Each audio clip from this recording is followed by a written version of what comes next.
Di saat ku tak berdaya, kuasamu. Hari ini kita akan bahas yang ke-8, saudara.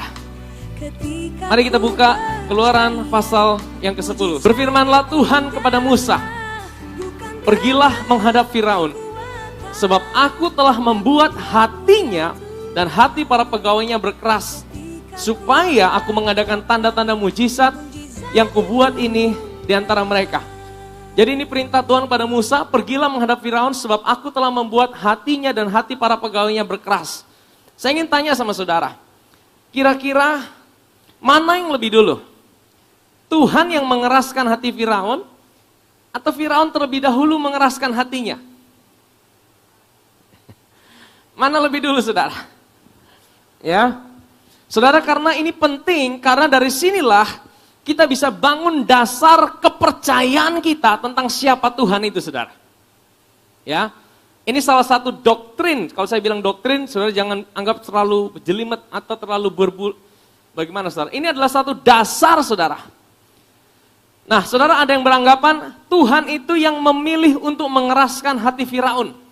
Ya, artinya bahwa Tuhan itu memang memilih sebagian orang untuk diselamatkan dan sebagian orang untuk dibinasakan. Nah, saudara, tetapi kalau saudara baca di beberapa pasal sebelumnya, sebenarnya hati Firaun telah terlebih dahulu mengeras, saudara. Dengan kata lain bahwa sebenarnya Tuhan hanya meneguhkan apa yang dipilih oleh Firaun, saudara. Ya, jadi ini yang saya percayai. Saya percaya bahwa Tuhan kita bukan Tuhan yang pick and choose, memilih dan meninggalkan. Oh, saya pilih kamu ya, kamu selamat. Kamu jangan selamat, kamu masuk neraka aja. Saya pilih kamu, kamu masuk surga. Saya tidak pilih kamu, kamu masuk neraka. Saya tidak percaya seperti itu, saudara. Apa yang saya percayai, anugerah keselamatan, itu Tuhan berikan untuk semua orang. Amin, saudara. Dan dia berikan kasih karunia juga untuk mempercayai. Dan untuk menerima itu dibutuhkan yang namanya iman. Iman itu apa, saudara? Iman itu sebenarnya bukan usaha kita. Iman itu sebenarnya adalah, saudara, sorong tangan dan terima. Saudara tahu sorong tangan?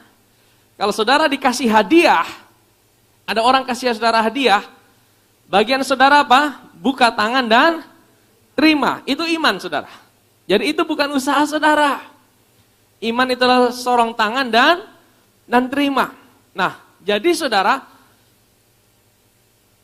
anugerah itu untuk semua, tapi tidak semuanya meresponinya dengan iman, saudara. Amin, saudara. Dan Firaun adalah salah seorang yang memang kecenderungan hatinya adalah mengeraskan hatinya. Sehingga Tuhan hanya meneguhkan apa yang sudah ada dalam hati Firaun. Amin, saudara. Ya. Nah, mari kita teruskan, saudara. Sebelum ayat pertama, sebentar. Kenapa Tuhan buat hati Firaun hatinya mengeras dan Tuhan teguhkan seperti itu? Supaya aku mengadakan tanda-tanda mujizat yang kubuat ini di antara mereka. Waktu saya baca ayat ini, saudara, ternyata kadang-kadang Tuhan itu memang, ya, dia izinkan situasi itu seperti tidak terbuka di hadapan Tuhan. Saudara, kalau bagi orang Israel, mereka lebih suka yang mana? Tuhan, kalau bisa jangan ada Firaun keraskan hati lagi, Tuhan. Kalau bisa selesaikan dengan segera Firaun. Jangan buat dia berbelit-belit lagi. Sepertinya jalan sudah mau terbuka, tertutup lagi. Jalan sudah mau terbuka, tertutup lagi, saudara. Saudara, ini sepertinya Tuhan itu menunda-nunda. Amin, saudara. Kalau saudara sedang ada persoalan, saudara mau lebih cepat atau lebih lama, saudara? Lebih cepat, lebih baik, betul? Mendapatkan jawaban lebih cepat, lebih baik. Tapi saudara, dikatakan bahwa hati Firaun berkeras, artinya ada penundaan lagi, ada penundaan lagi. Saudara tahu, seringkali penundaan atau persoalan itu terjadi dalam hidup kita. Itu bukan karena Tuhan tidak memperhatikan kita. Tapi Tuhan ingin apa? Mengadakan tanda-tanda mujizat terjadi di dalam hidup saudara dan saya. Amin, saudara. Kita baca sekali lagi ayatnya, saudara. Supaya aku apa? Mengadakan apa?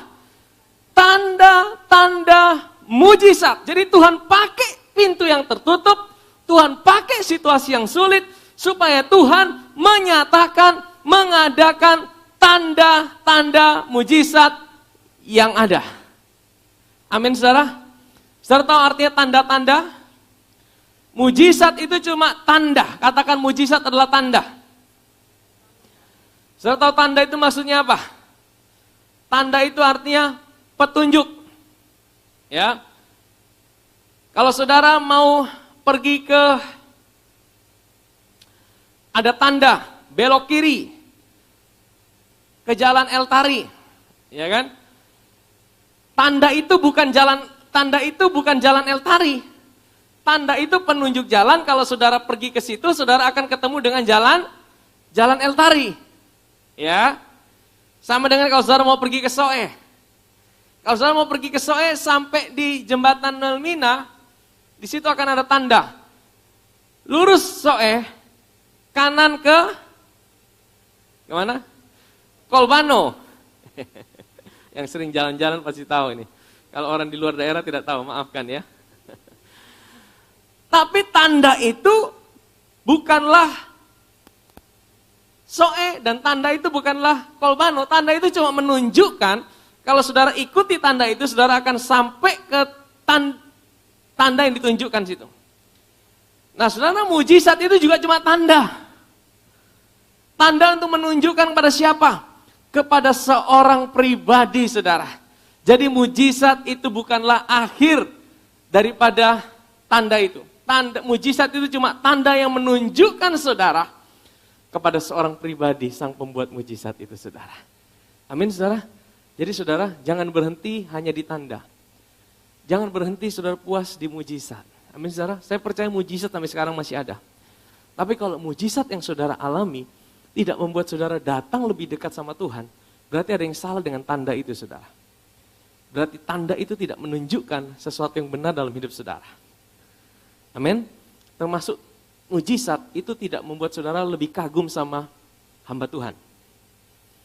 Ya, kalau saudara sampai mendewakan seorang hamba Tuhan, berarti tandanya salah, saudara. Tanda itu harus menunjukkan pada seorang pribadi, namanya Yesus Kristus Tuhan. Amin, saudara.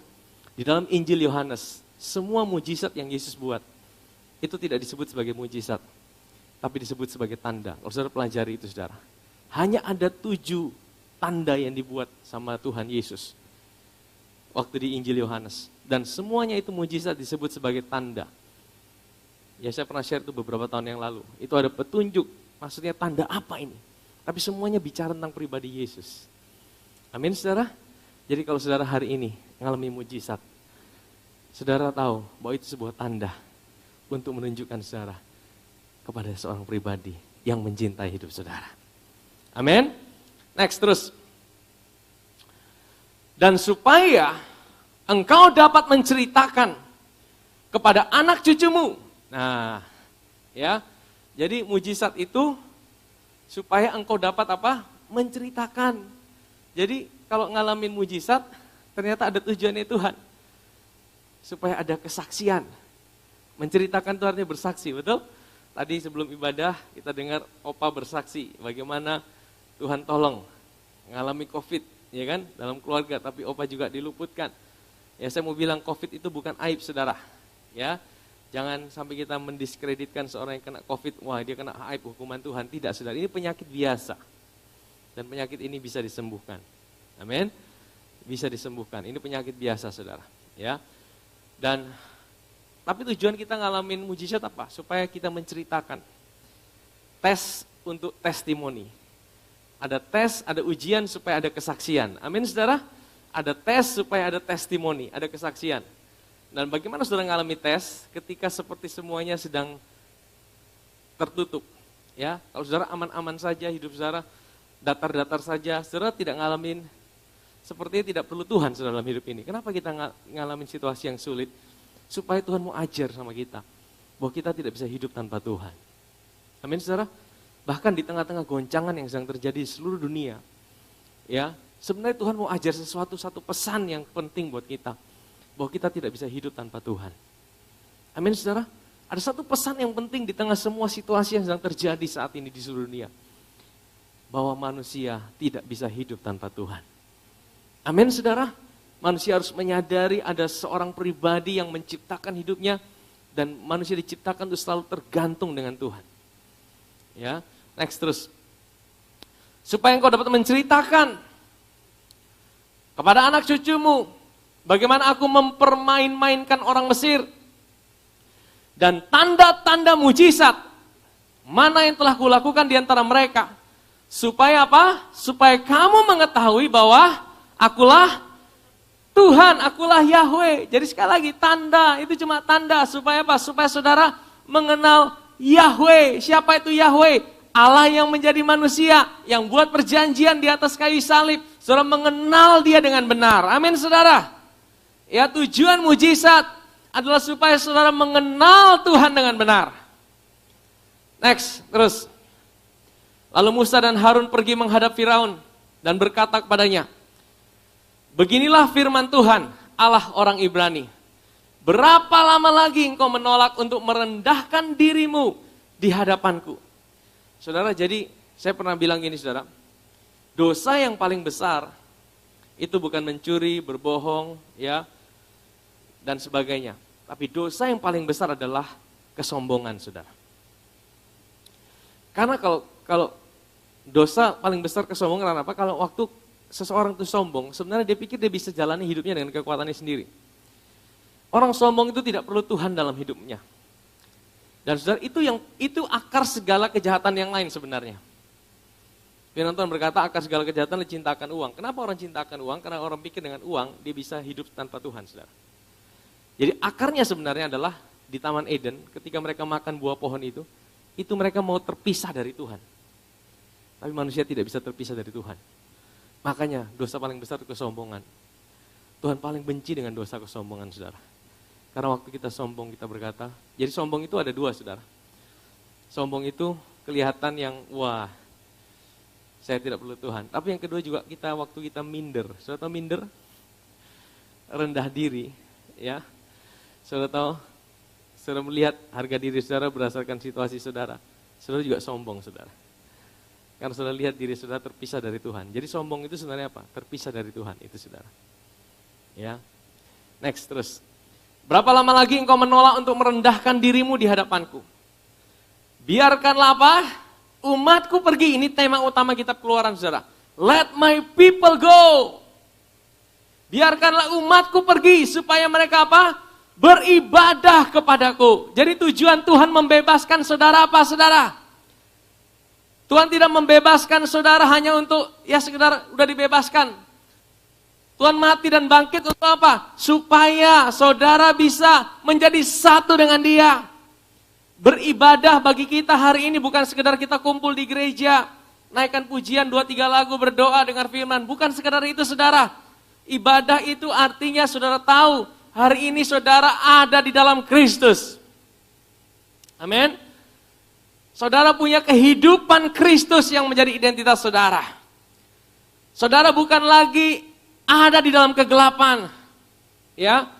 Beribadah bagi kita hari ini saudara menyadari bahwa Tuhan ada bersama saudara. Amin saudara. Ya. Next terus. Sebab jika engkau menolak membiarkan umatku pergi, maka besok aku akan mendatangkan belalang-belalang ke dalam daerahmu. Saudara perhatikan saudara. Waktu saya baca ayat ini saudara. Ini sangat jelas dan tepat. Ya, hanya Tuhan yang berani berkata, besok. Kita mungkin bisa buat perencanaan. Besok saya mau buat ini. Besok saya mau rencanakan ini. Nanti minggu depan saya mau merencanakan ini. Tapi kita tidak pernah tahu apa yang akan terjadi dengan pasti. Dengan besok kita, dengan minggu depan kita. Amin saudara? Ada yang berani saudara memastikan? Tidak ada saudara. Apalagi dalam situasi seperti sekarang ini, yang serba tidak pasti. Keadaan gampang sekali berubah. Situasi gampang sekali berubah dengan cepatnya. Tapi hanya Tuhan yang bisa berkata, maka besok. Kenapa saudara? Karena Dia Tuhan atas waktu. Dia Tuhan yang pegang hari esok saudara. Dia Tuhan yang pegang hari esok saudara dan saya. Amin saudara. Sebab Dia hidup. Ingat lagunya? Ada hari esok. Sebab Dia hidup. Ku tak gentar. Saudara, hanya Tuhan yang berani berkata ada hari besok. Hanya Tuhan yang berani berkata, besok akan terjadi apa. Amin, saudara. Kita tidak pernah tahu apa yang akan terjadi. Makanya kita mesti datang sama Tuhan. Tuhan, aku tidak tahu apa yang terjadi. Aku mungkin bisa buat planning, aku mungkin bisa buat rencana. Tapi aku mau tetap datang pada Tuhan. Aku tidak mau stres Tuhan. Aku tahu bahwa aku punya Tuhan yang pegang hari esok dalam kehidupanku. Amin, saudara. Hari-hari ini kita juga sedang dalam pembangunan. Ya, orang-orang mungkin berpikir, wah ini agak rencana yang gila ini. Dalam situasi yang sulit, kenapa berani mulai membangun? Kita memang tidak tahu segala sesuatu. Tapi kita punya Tuhan yang tahu dan pegang hari esok. Amin, saudara. Ya, kita punya Tuhan yang tahu dan pegang hari esok, saudara. Saya bilang, Tuhan saya tidak mau stres. Kalau saya mau pikirkan bagaimana dan berapa biayanya, nanti saya stres Tuhan. Saya tidak mau stres Tuhan, saya hanya mau percaya bahwa Tuhan yang pegang hari esok. Amin, saudara. Ya. Next, terus belum habis tuh. Sebab jika engkau menolak membiarkan umatku pergi, maka besok aku akan mendatangkan belalang-belalang ke dalam daerahmu. Ayat 5. Belalang itu akan menutupi permukaan bumi, sehingga orang tidak dapat melihat tanah. Belalang itu akan memakan habis sisa yang terluput, yang masih tinggal bagimu dari hujan es itu. Bahkan akan memakan habis segala pohonmu yang tumbuh di padang. Next. Belalang itu akan memenuhi rumahmu, rumah semua pegawaimu, rumah semua orang Mesir, seperti yang belum pernah dilihat oleh bapamu dan nenek moyangmu. Jadi ini Tuhan kasih tahu apa yang akan terjadi. Ini belalang yang ada ini, saudara. Ini betul-betul dahsyat, saudara. Saya pernah ke Sumba. Di Sumba itu belalang banyak, saudara. Ya, waktu jalan-jalan naik mobil itu belalangnya cukup banyak, tidak seperti Kupang, saudara. Belalang itu sampai bisa di jalan-jalan sampai kalau mobil injak itu jadi kayak sabun licin, saudara.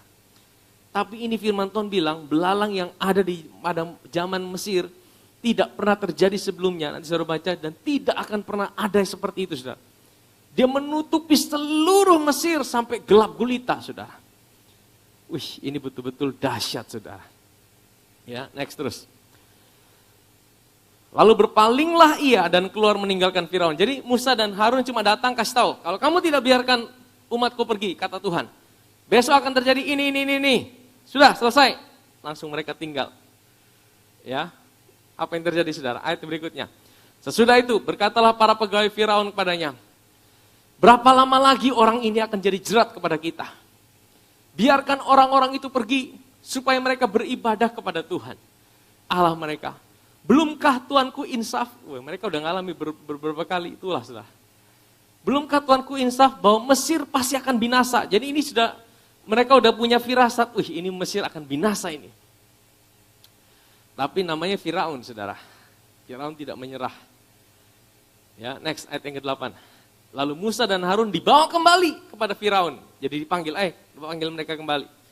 Dan berkatalah Firaun pada mereka, oke, pergilah. Beribadalah kepada Tuhan Allahmu. Siapa-siapa sebenarnya yang akan pergi? Saudara, jadi sebenarnya Firaun ini tidak ikhlas, saudara. Dia sebenarnya nanti mau bilang, oke lah kamu pergi, tapi jangan semua pergi ya, yang laki-laki saja. Kamu pergi sebagian saja. Saudara, bukankah ini sama dengan iblis, saudara? Ya, dia suka mencobai, oke lah kamu boleh ikut Tuhan, tapi jangan sungguh-sungguh lah. Kamu boleh punya agama Kristen, tapi jangan ngalami perjumpaan dengan Tuhan. Kamu boleh ke gereja, ya kan? Tapi jangan sungguh-sungguh percaya sama Tuhan, ya kan? Boleh percaya dengan anugerah Tuhan, tapi masih ya percaya dengan kekuatanmu sendirilah. Campur-campur gitulah. Nah, saudara, bahkan Yesus sendiri dicobai sama iblis, betul tidak? Waktu Yesus habis berpuasa 40 hari, dia dibawa kemana? Ke padang gurun. Untuk dicobai sama iblis. Iblis bilang, ayo kalau kamu anak Allah, ini lakukan ini. Bahkan Yesus saja dicobai, saudara. Tahukah saudara, hari ini setiap kita juga iblis, dia pakai roh-roh jahat, dia pakai situasi. Kadang-kadang dia buat kita menjadi tawar hati dengan Tuhan. Kadang-kadang dia pakai kita untuk, ya sudahlah, kamu boleh ikut Tuhan tapi tidak usah terlalu sungguh-sungguh lah. Biasa-biasa saja, ya kan? Nah, ini yang situasi yang Firaun tawarkan sama Musa. Oke lah, kalian mau pergi, tapi jangan semua lah. Dia tanya, siapa yang mau pergi? Next kita baca. Jawab Musa langsung tegas, saudara.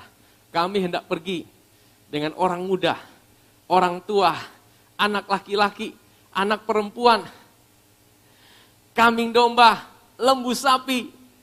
Jadi sebenarnya Musa bilang semua, tapi dia perinci satu-satu, saudara. Dia perincikan semua, sebab kami harus mengadakan perayaan untuk Tuhan. Firaun bilang apa? Ayat 10. Tapi Firaun berkata kepada mereka, Tuhan boleh menyertai kamu jika aku membiarkan kamu pergi dengan anak-anakmu. Jadi sebenarnya dia bilang gini, ya, lihat jahatlah maksudmu.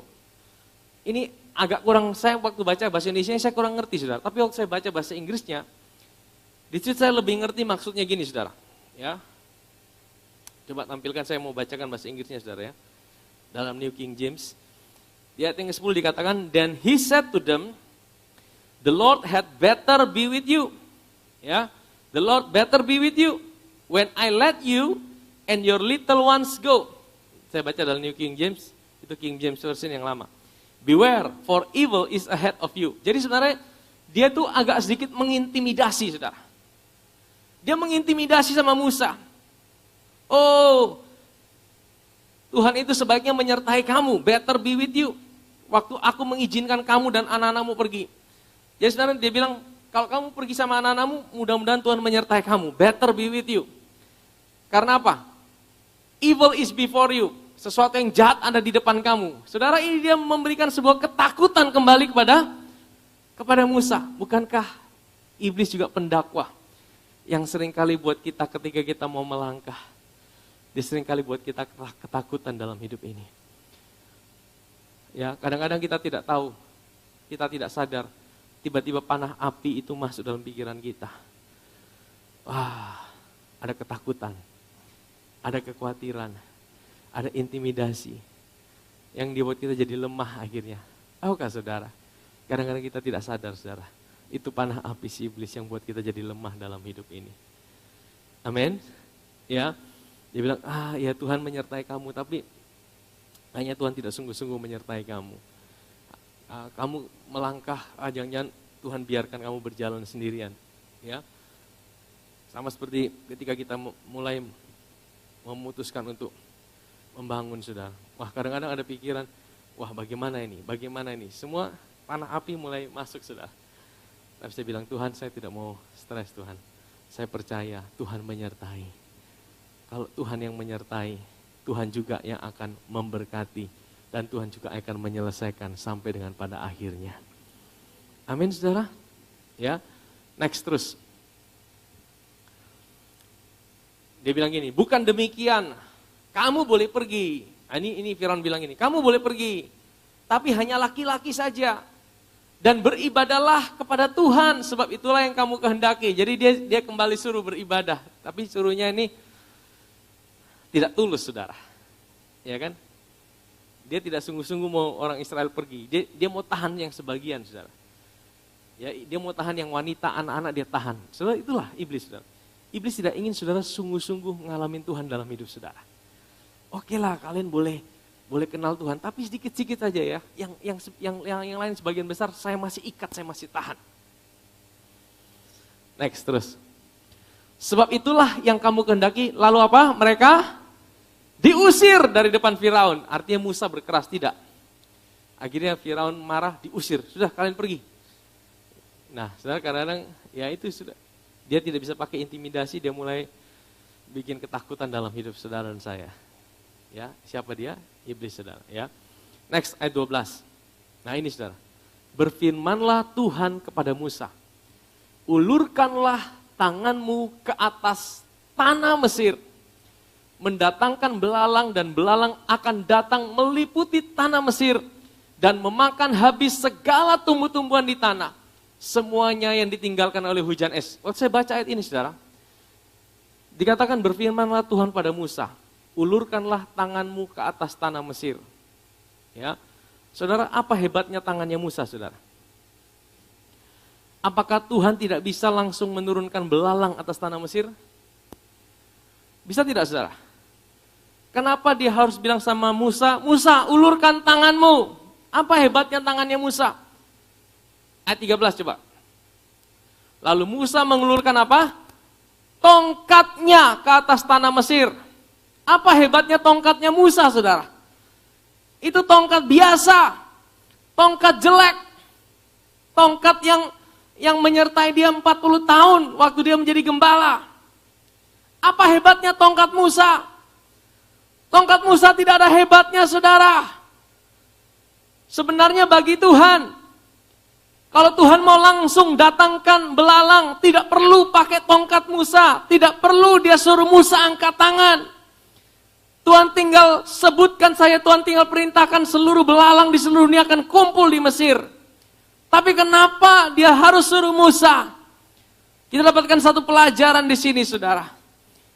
Bukan soal hebatnya Musa dan tongkatnya, tapi Tuhan itu sangat menghargai. Dia mau pakai Musa. Sama halnya dengan saudara dan saya. Tuhan bisa lakukan segala perkara yang dahsyat dalam hidup saudara. Tapi Tuhan membutuhkan kerjasama dengan saudara dan saya untuk kita melangkah dalam hidup ini. Waktu kita melangkah, Dia akan lakukan perkara-perkara yang dahsyat dalam hidup saudara dan saya. Amin, saudara. Waktu Musa angkat dia punya tongkat, saya renungkan. Kalau Musa, dia salah dengan suara Tuhan. Dia pikir-pikir Tuhan ini benar ke sonde. Dia angkat-angkat tidak terjadi apa-apa. Bagaimana, saudara? Ya, tapi saudara, dibutuhkan sebuah ketaatan dari Musa. Tapi Tuhan itu sangat menghargai, saudara. Tuhan itu sangat menghargai saudara dan saya. Amin, saudara. Dia bisa lakukan itu semua. Tapi dia tidak mau lakukan itu tanpa saudara dan saya. Amin. Seberapa saudara lihat Tuhan itu Tuhan yang dahsyat dalam hidup kita. Dia bisa lakukan itu tanpa kita. Tapi dia tidak mau lakukan itu tanpa kita, saudara. Dia mau kita melangkah. Waktu kita melangkah, apa yang hari ini Tuhan mau engkau melangkah dalam hidup saudara? Waktu engkau mulai melangkah, firman Tuhan bilang apa? Tuhan akan mendatangkan, bukan Tuhan akan, Tuhan mendatangkan angin timur melintasi negeri itu. Sehari-harian dan semalam-malaman, dan setelah hari pagi angin timur membawa apa? Membawa belalang. Saudara bayangkan seperti Tuhan ini tunggu Musa. Musa, angkat tangan sudah. Begitu lu angkat tangan, angin langsung bergerak. Saya pikir Tuhan ini sepertinya tunggu diperintah sama Musa. Padahal tidak, saudara. Tuhan itu mau bekerja sama dengan Musa. Sekarang saya renungkan Tuhan, saya hubungkan lagi dengan ketika kita mulai membangun. Ketika kita mulai bergerak, saudara, dan ini kesaksian, ya. Pak Devi jadi saksinya juga. Pak Devi hari-hari ini yang tahu persis apa yang sedang kita kerjakan, ya. Kalau saudara ingin tahu lebih lengkap bisa hubungi Pak Devi, ya. Saudara, ada anak Tuhan yang digerakkan Tuhan untuk memberi eksavatornya untuk kita pakai, saudara. Ya, 2 unit eksavator, saudara, untuk kita pakai secara gratis. Kita cuma bayar solarnya, saudara. Kita berikan tepuk tangan buat Tuhan. Kalau kita mau sewa, mesti bayar berapa, saudara? 1 eksavator itu mahal loh, saudara. Tidak murah, saudara. Ini 2, saudara. 2 unit, saudara. Dan kita pakai gali sampai selesai. Kalau 1 bulan gali sampai selesai, saudara bisa hitung saja. Kurang lebih kalau saya hitung-hitung untuk sewa itu bisa puluhan juta sampai ratusan juta, saudara. Itu kemurahan Tuhan. Amin, saudara. Kita berikan tepuk tangan buat Tuhan, ya. Nah, apa yang saya percayai, saudara? Oh, ketika kita mulai melangkah dalam Tuhan, Tuhan itu akan mendatangkan angin timur, ya. Dan kemudian bukan juga angin timur, saudara. Next terus. Lalu mengulurkan tongkatnya ke tanah Mesir. Tuhan mendatangkan angin timur, melintasi negeri itu. Sehari-harian, semalam-malaman, dan setelah hari pagi, angin timur membawa belalang. Next, ayat 14. Datanglah belalang meliputi seluruh tanah Mesir, dan hinggap di seluruh daerah Mesir. Sangat banyak. Sebelum itu tidak pernah ada belalang yang demikian banyaknya. Dan sesudah itu pun tidak akan terjadi lagi yang. Jadi ini peristiwa yang paling dahsyat yang pernah terjadi. Belalang, saudara. Karena firman Tuhan bilang tidak akan ada lagi yang terjadi seperti itu. Ayat berikutnya, ayat 15. Belalang menutupi seluruh permukaan bumi, sehingga negeri itu menjadi gelap olehnya. Belalang memakan habis segala tumbuh-tumbuhan di tanah. segala buah-buahan pada pohon-pohon yang ditinggalkan oleh hujan es itu. Sehingga tidak ada lagi yang hijau. Saudara bayangkan yang tadinya hijau-hijau, habis saudara. Ini bicara tentang apa? Kelaparan sudah terjadi. Ya, kelaparan terjadi. Jadi sebenarnya Tuhan mau tunjukkan gini. Apa yang Mesir bisa banggakan? Mesir itu bisa banggakan dia punya sungai Nil. Dia punya dewa-dewa. Jadi sebenarnya semua yang dihantam sama Tuhan itu berhubungan sama dewa-dewa Mesir, saudara. Ada dewa-dewa mereka. Dewa air, dewa yang menjaga sungai Nil, ya, dewa kesuburan, dan ini dewa makanan, penyediaan makanan. Dihantam sama Tuhan. Supaya apa? Supaya tidak ada satu manusia pun yang bisa berkata, Mesir bisa menjamin hidupku. Tapi hanya Tuhan yang menjadi jaminan dalam hidup kita. Amin, saudara. Next. Maka segeralah Firaun memanggil Musa dan Harun serta berkata, aku telah berbuat dosa terhadap Tuhan Allahmu dan terhadap kamu. Next. Oleh sebab itu ampunilah kiranya dosaku untuk sekali ini saja. Saudara, menurut saudara Firaun bertobat tidak? Firaun bertobat tidak, saudara? Ampuni dosaku.